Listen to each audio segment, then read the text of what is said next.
Passport visa ছাড়াই সিঙ্গাপুরের feel নিতে চলে আসলাম আবারও মিরপুর 12 নম্বর রুফটপ রেস্টুরেন্টে।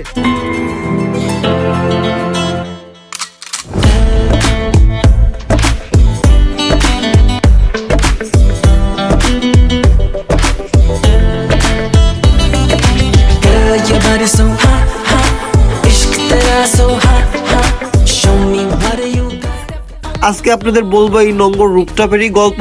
চলেন বেশি দেরি না করে ছোট্ট একটা ইন্ট্রো দিয়ে শুরু করা যাক আজকের ভিডিও। হোয়াটসঅ্যাপ আমার ভাই বন্ধুরা, it's your boy Justin Jarif. Trailer আর থাম্বনেল দেখে বুঝতেই পারতেছো আজকে আমি চলে আসছি তোমাদের সবার ফেভারিট, বর্তমানে সব থেকে হাইপ তোলা রুফটপ রেস্টুরেন্ট। মানে শুধু রুফটপ বললে ভুল হবে, মিরপুরের সব থেকে সুন্দর রুফটপ রেস্টুরেন্ট নোঙ্গরের কথা, যেটা সত্যি এত বেশি সুন্দর। আমি জাস্ট প্রথমে যখন এটার ভিডিওটা দেখছিলাম তখনই আমি এটার প্রতি মানে কি বলে একবারে সারপ্রাইজ হয়ে গেছি। সত্যি বাংলাদেশের মধ্যেও একটা প্লেসে এত সুন্দর রুফটপ করা আজও পসিবল, বাট আমি সেটা বিশ্বাস করতে পারতেছিলাম যে আদৌ এটা সত্যি নাকি এআই দিয়ে বানানো। পরে আমি আমার ভুল ধারণাটা ভাঙার জন্য চলে গেছিলাম মিরপুর 12-তে। এটার লোকেশন মিরপুর 12 পল্লবীতে নেমে মেট্রো রেল থেকে একটু সামনে, মানে হাওয়া রুফটপের পাশেই অবস্থিত নোঙ্গর রুফটপ রেস্টুরেন্ট। সত্যি এখানে ইনডোর আউটডোর দুইটা লোকেশনই আমার এত বেশি ভালো লাগছে গাইস, আর কি বলবো। আর এখানকার তোমার ডেকোরেশন বলো, ফুড বলো, সব কিছু ছিল আমেজিং। আর একটা জিনিস তোমরা বিশ্বাসই করতে পারবে না, এত সুন্দর 5 স্টার মানের একটা রেস্টুরেন্টে এত সুন্দর বাজেট ফ্রেন্ডলি একটা মেনু, যেটা দেখে সত্যি আমি অবাক হয়ে গেছিলাম। লাইক তোমরা দুইজন 500 থেকে 1000 টাকা হইলে খুব ইজিলি এখান থেকে ঘুরে আসতে পারবা।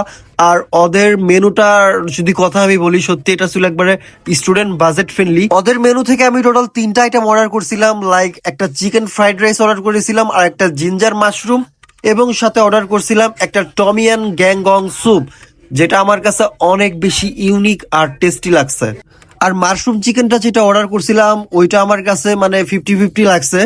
আর ওদের যে চিকেন ফ্রাইড রাইসটা আছে ওইটা মানে কোয়ান্টিটিটা এত বেশি যে তোমরা ইজিলি একটা প্লেটার 3 জনে শেয়ার করে খুব ইজিলি খাইতে পারবা।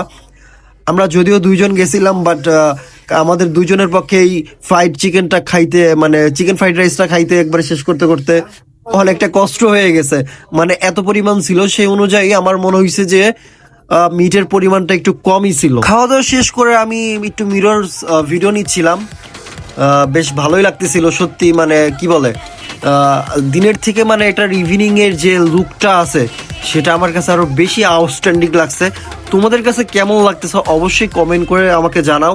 আর তোমরা নেক্সট কবে এখানে আসতেছো ঘুরতে সেটা অবশ্যই আমাকে জানাবা। একটা দিকে আমি বেশ লাকি ছিলাম, সেটা হইলো গিয়ে আজকে অন্যান্য দিনের তুলনায় তেমন একটা ঠান্ডা পড়ে না, যার কারণে পাঞ্জাবি পরে বের হইতে পারছি। আর অনেক দিন হয়ে যাচ্ছিল যে পাঞ্জাবি পরে কোথাও বের হওয়া হয় না, ঘুরফির করা হয় না। যদিও এখানে অনেক রুফটপে অনেক ঠান্ডা ঠান্ডা বাতাস বাতাস লাগতেছিল, দ্যাটস আমি ভিতরে বসছিলাম। ইনডোর থেকে আমার আউটডোর আইসা কেন জানি মনে হইতেছে যে আমি ইনডোরে অনেক বেশি ভালো ছিলাম, আউটডোর আইসা আমার একটু বেশি মনে হইতেছে যে আমি সত্যি এখন দেশের বাইরে আছি, লাইক মালয়েশিয়া কানাডাতে আছি। আশেপাশের এমবিয়েন্স আমাকে এমন ফিলই দিতেছিল। তো যাই হোক, একটু ফান করলাম গাইস। তো ওভারঅল তোমাদের কাছে ইনডোরের ডেকোরেশন বেশি ভালো লাগছে নাকি আউটডোরের অ্যাম্বিয়েন্স বেশি ভালো লাগছে অবশ্যই আমাকে জানাইবা। আর ফাইনালি আমি এই প্লেজে একটা ফটো তোলার মতো চান্স পেয়ে গেছি। এত পরিমাণ ভিড় থাকে এই জায়গায় যে সিরিয়ালই পাওয়া যায় না। লাস্টে মানে চলে যাওয়ার সময় আমি সিরিয়াল পেয়ে গেলাম। তো এটাই নম্বর রুফটপের ফাইনাল ভিউ। আশা করি রুফটপটা অনেক বেশি ভালো লাগছে। যদি ভালো লাগে তাহলে এটার জন্য হইলো আমার একটা ভিডিওতে লাইক করো, ভালো না লাগলেও লাইক করো। দেখা হচ্ছে নেক্সট ভিডিওতে গাইস, থ্যাংক ইউ।